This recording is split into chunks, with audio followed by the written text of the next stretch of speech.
Okay class, we continue with historical development of OSH management, and in this part I would like to explain to you about OSH before and during the Industrial Revolution, and I will explain about the development in OSH management between 1930s and 1970s, and development of self-regulation legislation and modern OSH management. This is the test question that related to this part. Later, I will ask you to do this test question in your class notebook. Okay, for historical development of OSH management in UK, Lord Robbins, chairman of a Royal Safety Commission report, noted that there was too many OSH legislation, was fragmented, limited in coverage. Normally limited in coverage ni dia tak cover untuk semua. Dia hanya specific hazard and workplace, and out of date ataupun expired, and difficult to update, and inflexible, tak flexible, and people thought that safety was what government inspector enforced. So, Robin proposed his legislation we call as a Robin style, and related to the general duties of care by employer, employee, self-employed person, manufacturer, designer and supplier, and duty of employer to make the workplace safe, and consultation with employees through safety committees, safety officer as advisor and coordinator, and improvement and prohibition notice. Lord Robbins recommends self-regulation and report result in the Health and Safety of Workers Work Act in the UK in 1974. And similar legislation was enacted in Australia in 1984 and enacted in Malaysia in 1994 after the 1992 Bright Sparkle accident in Sungai Buloh. And categories of the law at present, waktu sekarang, first category, to control industrial activity or specific chemical substance, there are some of the law at present today. Number one is Mineral Enactment. Number two is Atomic Energy Licensing Act 1984, Pesticide Act 1974, Petroleum Act Safety Procedures 1984, and Electricity Supply Act 1990. And the second category are Factory and Machinery Act 1967, Occupational Safety and Health OSHA 1994,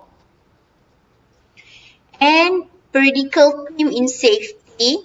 This is the department, or we call as a DOSH, under the Ministry of Human Resources.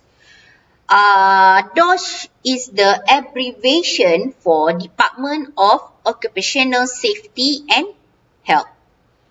So under this department, it has some of the function and the role itself. Okay, this is the first question. Later, I will ask you to do in the class notebook. Okay, basic terms and concept. And this is the basic terms and concept that you always find in the subject, in this subject. For example, hazard, risk, danger, accident, near miss. Okay, what is hazard? Hazard is anything that can cause harm ataupun benda yang boleh menyebabkan bahaya. For example, chemicals, electricity, working from ladder, etc. And risk ataupun kita panggil risiko is the chance chance ataupun peluang, likelihood or probability kebarangkalian of harm actually being done. Okay, danger. Danger maksudnya bahaya is the relative exposure to the hazard. It may show the magnitude of the risk of or the magnitude of the risk or hazard. Okay, type of machinery hazard, we have cutting, we have shearing, stabbing and puncturing, impact, entanglement, friction and abrasion, crushing, drawing in, ejection, release of potential energy. And basically this is the test question related to this chapter. And you can go through to the website of DOSH. In this website, you can find a lot of, the legislation, the function of the DOSH itself. And basically, what is the function of DOSH in Malaysia? Number one is to study and review the policies and legislation of OSH and to enforce the following legislation related to the OSHA 1994 and its regulation and Factory and Machinery Act 1967 and its regulation and part of Petroleum Act 1984. And thirdly, function of DOSH is to conduct research and technical analysis on issues related to OSH at the workplace and to carry out promotional and publicity program to employers, to workers and to general public to foster and increase the awareness of OSH. And finally, to become a secretariat for the National Council of OSH. Okay, another one for service provider that related to OSH is NIOSH. NIOSH is stand for National Institute of Occupational Safety and Health. Okay, let's take a look what is the core function of the NIOSH itself. Number one is training in OSH. OSH consultation, research and development in OSH, information dissemination in OSH and examination for competency certificate. Okay, through the program of OSH practitioners, they have some of the program. For example, accident investigation and reporting workshop, emergency response plan preparedness, hazard identification, risk assessment and risk control, safety and health committee, occupational safety and health for supervisor, Occupational Safety and Health Act 1994, compliance to regulation under OSHA 1994 and compliance to Factories and Machinery Act 1967 and regulation. And for certificate, they can provide certificate program for safety and health officer and chemical health risk assessment, industrial hygiene technician 1, industrial hygiene technician 2, authorized entrant and standby person, authorized gas tester and entry supervisor, indoor air quality for assessor, monitoring of nose exposure and occupational first aid, or we call as OFA. And the trainers program are train the trainer, training management for business, safety induction for construction workers, and confined space train the trainer. And for the safety passport programs includes all these program in this table. Okay, another service provider that related to OSH is SOCSO under PERCASO, or the abbreviation for PERCASO.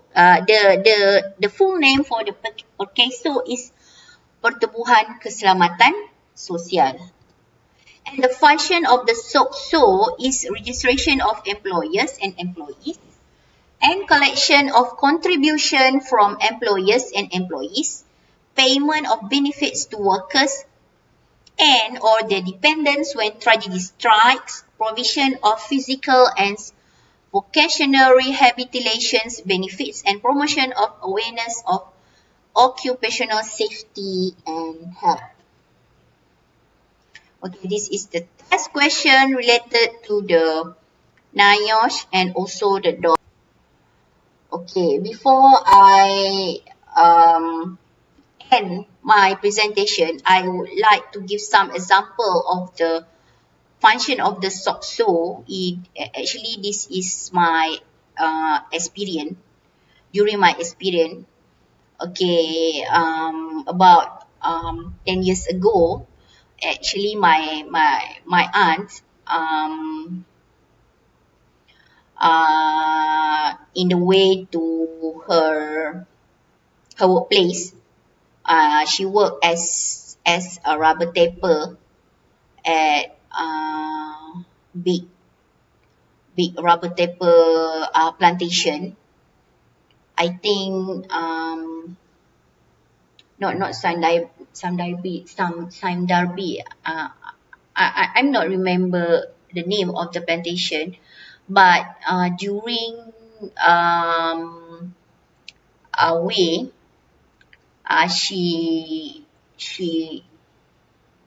is on her motorcycle. Suddenly, she accident, and then broke her arm. Her arm, actually not so serious, but there's some fractured at her bone, dekat tulang dekat bahagian lengan dia kan. And then she went to the hospital, and then after that, normally the employer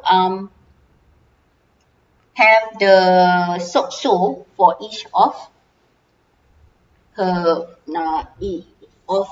their employees. So my aunt got some of the payment from the SOCSO for her accident. So she got around, I think around 10k or 15k, I think, on that time. So it's quite big, because 10 or 15 years ago, then all the cost for her medication and all the treatment at General Hospital is was paid by her employer. So after that, she got 10k from SOCSO. Then she also got a free OT, occupational therapist. I mean, she need to do some the therapies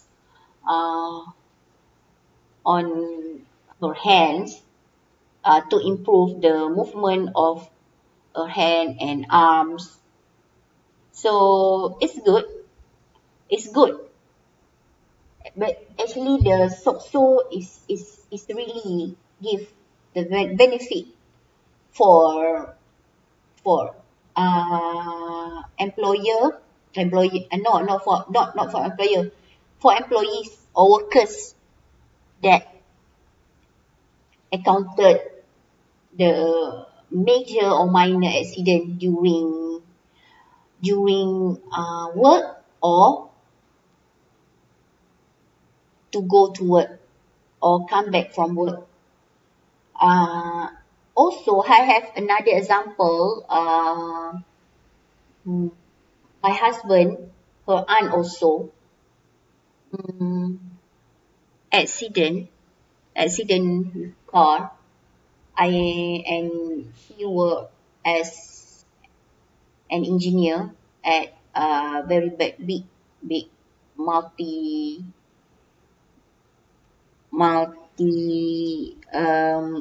large company, large industry. So her family got around 100K from the benefit of the SOCSO because she accidentally had some car crash and passed away on that time.